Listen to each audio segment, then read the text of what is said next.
Human history divides us into those who are moved like pieces on a board and those who do the moving. Power is engineered, taken, and held. It is never granted to the innocent. We routinely see highly capable people stagnate, while seemingly average individuals rise to untouchable positions. If hard work and fairness guaranteed success, the world would look very different. In 17th century France, Nicolas Fouquet believed his intellect secured his position. As the king's finance minister, he accumulated immense wealth and projected unshakable confidence. To solidify his standing, he threw a spectacular party at his personal chateau.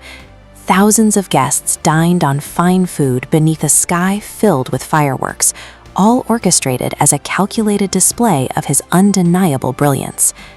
The very next morning, he was arrested and thrown into a dungeon, where he spent the remaining decades of his life. Fouquet's error was purely psychological. By publicly showcasing the absolute peak of his own capabilities, he triggered the deep insecurities of the monarch above him. Talent becomes a liability the moment it threatens a superior's ego. Law 1 demonstrates that power hinges on managing the fragile egos of superiors, rather than the objective quality of one's work. Once you realize that raw talent alone cannot win the game, the rules change. The focus shifts toward the careful construction of how you are perceived. Pure intellect often goes entirely unnoticed. The historical record rewards the person who actively captures the public imagination, regardless of their actual talent. In the early war of electricity, Nikola Tesla possessed the superior intellect. By all objective measures, his scientific grasp far exceeded his peers. Yet Thomas Edison recognized that brilliance without an audience is useless. He courted attention relentlessly, making his name synonymous with innovation, while Tesla remained in the shadows. While hypervisibility controls the masses, dealing with immediate rivals requires a completely different mechanism. Otto von Bismarck unified modern Germany without relying on loud declarations or predictable maneuvers. He operated behind a veil of strategic opacity, allowing his adversaries to exhaust themselves trying to guess his true motives. Words naturally expose your thoughts and your vulnerabilities. Saying less than necessary forces others into a state of anxiety. An anxious opponent rushes to fill the silence, inevitably making unforced errors. Curating a public legend while maintaining strategic opacity leaves opponents with no clear point of attack. Eventually, self-preservation must give way to offense. The challenge becomes finding a way to bypass an opponent's defenses without triggering their resistance. The Siege of Troy illustrates the limits of physical aggression. After 10 years of yielding zero progress against the city walls, the Greeks offered a wooden horse as a gift. This genuine-looking concession caused the Trojans to willingly open their own gates. One carefully timed act of openness or sudden generosity can dissolve years of deep suspicion. People intuitively drop their guard when they feel they have received something real. Visible desperation makes you controllable.